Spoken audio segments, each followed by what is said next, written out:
There is nothing more tragic than to find an individual bogged down in the length of life, devoid of breadth. We are not makers of history. We are made by history. Lightning makes no sound until it strikes. Every man must decide whether he will walk in the light of creative altruism or in the darkness of destructive selfishness. Science investigates, religion interprets. Science gives man knowledge, which is power. Religion gives man wisdom, which is control. Science deals mainly with facts. Religion deals mainly with values. The two are not rivals. Property is intended to serve life, and no matter how much we surround it with rights and respect, it has no personal being. It is part of the earth man walks on.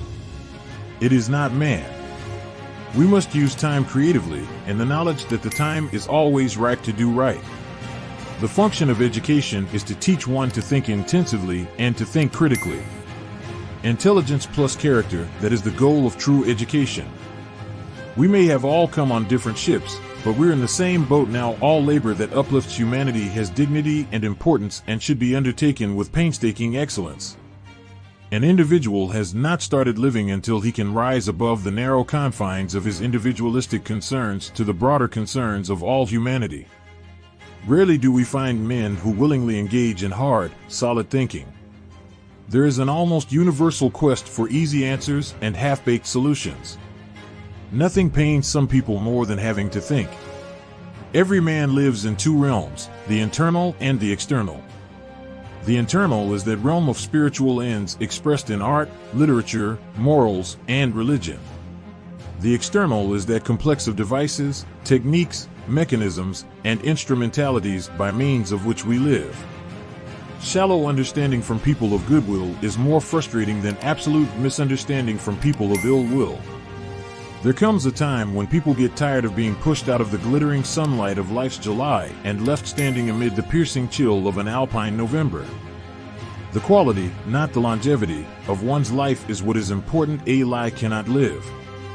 The past is prophetic in that it asserts loudly that wars are poor chisels for carving out peaceful tomorrows. The limitation of riots, moral questions aside, is that they cannot win and their participants know it. Hence, rioting is not revolutionary but reactionary because it invites defeat. It involves an emotional catharsis, but it must be followed by a sense of futility. Love is the only force capable of transforming an enemy into a friend. He who is devoid of the power to forgive is devoid of the power to love. I believe that unarmed truth and unconditional love will have the final word in reality. This is why right, temporarily defeated, is stronger than evil triumphant. There can be no deep disappointment where there is no deep love. We must develop and maintain the capacity to forgive. He who is devoid of the power to forgive is devoid of the power to love. There is some good in the worst of us and some evil in the best of us. When we discover this, we are less prone to hate our enemies. I have decided to stick with love. Hate is too great a burden to bear. Nonviolence is an absolute commitment to the way of love. Love is not emotional bash. It is not empty sentimentalism. It is the active outpouring of one's whole being into the being of another. Man must evolve for all human conflict a method that rejects revenge, aggression, and retaliation. The foundation of such a method is love. It is not enough to say we must not wage war. It is necessary to love peace and sacrifice for it. If you can't fly, then run. If you can't run, then walk. If you can't walk, then crawl. But whatever you do, you have to keep moving forward.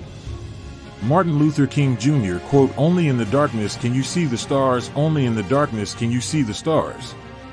Let no man pull you so low as to hate him." There comes a time when one must take a position that is neither safe nor political nor popular, but he must take it because his conscience tells him it is right. Everybody can be great, because anybody can serve. You don't have to have a college degree to serve. You don't have to make your subject and verb agree to serve. You only need a heart full of grace, a soul generated by love. No one really knows why they are alive until they know what they die for. No one really knows why they are alive until they know what they die for. The man who won't die for something is not fit to live. We must build dikes of courage to hold back the flood of fear. Those who are not looking for happiness are the most likely to find it, because those who are searching forget that the surest way to be happy is to seek happiness for others. We must accept finite disappointment, but never lose infinite hope. Never succumb to the temptation of bitterness. Martin Luther King Jr. quote, "No person has the right to reign on your dreams. No person has the right to reign on your dreams. You will change your mind. You will change your looks. You will change your smile, laugh, and ways, but no matter what you change, you will always be you. Whatever your life's work is, do it well. A man should do his job so well that the living, the dead, and the unborn could do it no better. Everything that we see is a shadow cast by that which we do not see. We must concentrate not merely on the negative expulsion of war, but the positive affirmation of peace. The art of acceptance is the art of making someone who has just done you a small favor wish that he might have done you a greater one. A riot is the language of the unheard. A genuine leader is not a searcher for consensus, but a molder of consensus. Our lives begin to end the day we become silent about things that matter. The ultimate measure of a man is not where he stands in moments of comfort and convenience, but where he stands at times of challenge and controversy. Nothing in all the world is more dangerous than sincere ignorance and conscientious stupidity. Never, never be afraid to do what's right, especially if the well-being of a person or animal is at stake. Society's punishments are small compared to the wounds we inflict on our soul when we look the other way. Forgiveness is not an occasional act, it is a constant attitude. Life's most persistent and urgent question is, what are you doing for others? 10,000 fools proclaim themselves into obscurity, while one wise man forgets himself into immortality. When you are right, you cannot be too radical. When you are wrong, you cannot be too conservative. That old law about an eye for an eye leaves everybody blind. The time is always right to do the right thing. If I cannot do great things, I can do small things in a great way. Change does not roll in on the wheels of inevitability, but comes through continuous struggle. We are prone to judge success by the index of our salaries or the size of our automobiles rather than by the quality of our service and relationship to mankind.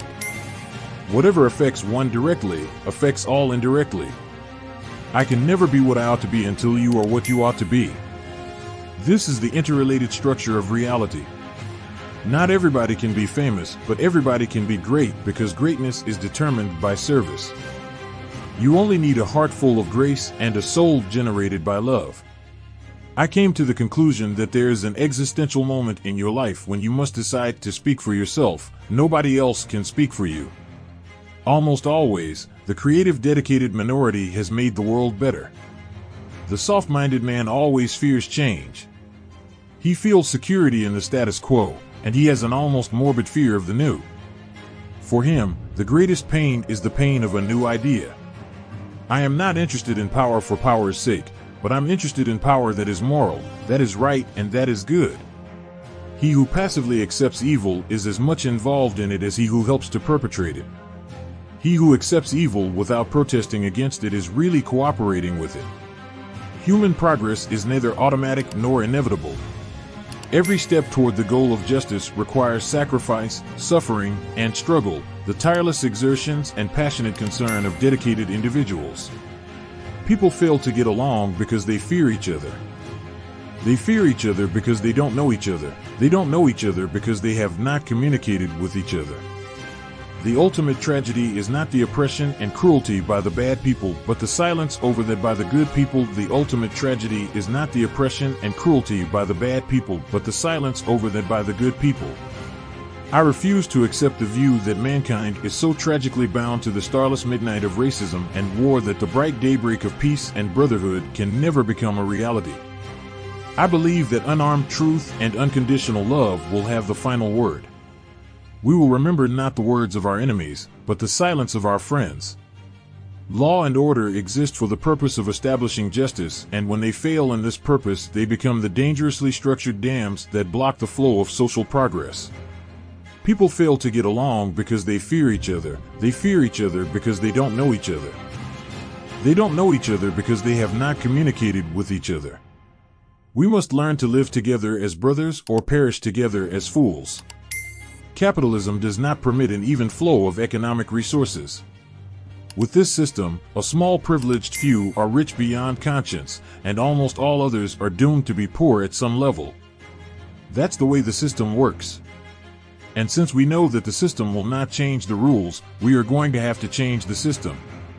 Our scientific power has outrun our spiritual power. We have guided missiles and misguided men. We must come to see that the end we seek is a society at peace with itself, a society that can live with its conscience.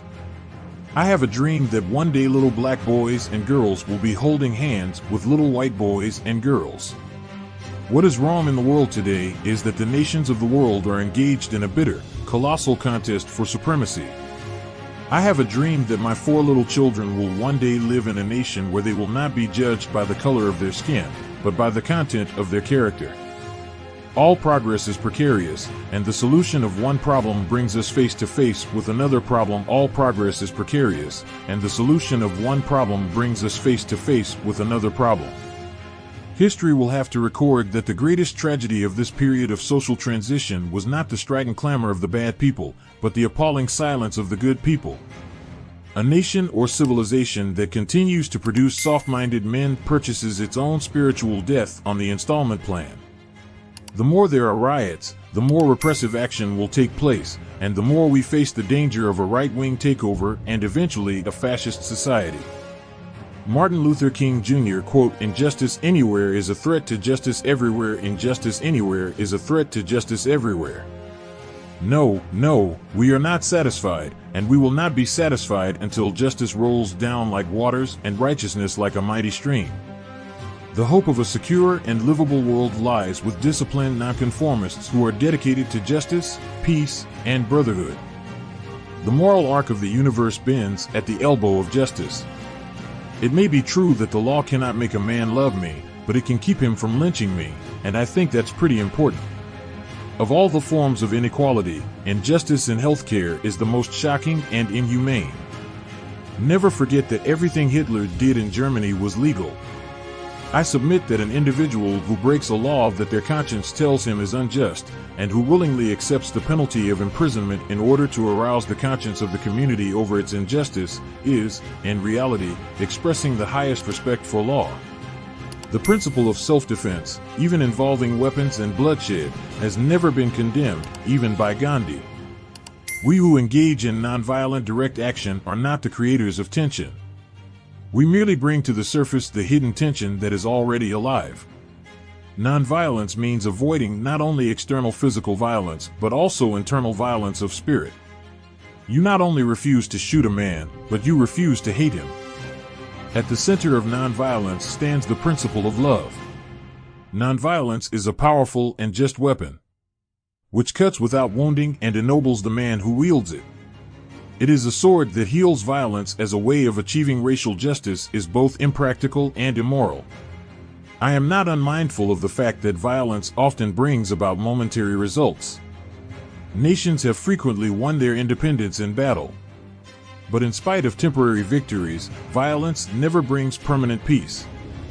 World peace through nonviolent means is neither absurd nor unattainable. All other methods have failed. Thus we must begin anew. Nonviolence is a good starting point. Those of us who believe in this method can be voices of reason, sanity, and understanding amid the voices of violence, hatred, and emotion. We can very well set a mood of peace out of which a system of peace can be built. Returning hate for hate multiplies hate, adding deeper darkness to a night already devoid of stars. Darkness cannot drive out darkness. Only light can do that. Hate cannot drive out hate, only love can do that. Hate multiplies hate, violence multiplies violence, and toughness multiplies toughness in a descending spiral of destruction. Mankind must put an end to war, or war will put an end to mankind. If the cruelties of slavery could not stop us, the opposition we now face will surely fail. Because the goal of America is freedom, abused and scorned though we may be, our destiny is tied up with America's destiny. Freedom is never voluntarily given by the oppressor. It must be demanded by the oppressed. In our glorious fight for civil rights, we must guard against being fooled by false slogans, such as right to work. It provides no rights and no works. Its purpose is to destroy labor unions and the freedom of collective bargaining. We demand this fraud be stopped. In the process of gaining our rightful place, we must not be guilty of wrongful deeds. Let us not seek to satisfy our thirst for freedom by drinking from the cup of bitterness and hatred. We must forever conduct our struggle on the high plane of dignity and discipline. We must not allow our creative protest to degenerate into physical violence. Again and again, we must rise to the majestic heights of meeting physical force with soul force. I have the audacity to believe that people everywhere can have 3 meals a day for their bodies, education, and culture for their minds, and dignity, equality, and freedom for their spirits. If physical death is the price that I must pay to free my white brothers and sisters from a permanent death of the spirit, then nothing can be more redemptive. Oppressed people cannot remain oppressed forever. The yearning for freedom eventually manifests itself. I want to be the white man's brother, not his brother-in-law. When we let freedom ring, when we let it ring from every village and every hamlet, from every state and every city, we will be able to speed up that day when all of God's children, black men and white men, Jews and Gentiles, Protestants and Catholics, will be able to join hands and sing in the words of the old Negro spiritual, "Free at last. Free at last. Thank God Almighty, we are free at last." If any earthly institution or custom conflicts with God's will, it is your Christian duty to oppose it. You must never allow the transitory, evanescent demands of man-made institutions to take precedence over the eternal demands of the Almighty God. Courage is an inner resolution to go forward despite obstacles. Cowardice is a submissive surrender to circumstances. Courage breeds creativity. Cowardice represses fear and is mastered by it. Cowardice asks the question, is it safe? Does expediency ask the question, is it politic? Vanity asks the question, is it popular? But conscience asks the question, is it right? And there comes a time when we must take a position that is neither safe, political, nor popular, but one must take it because it is right.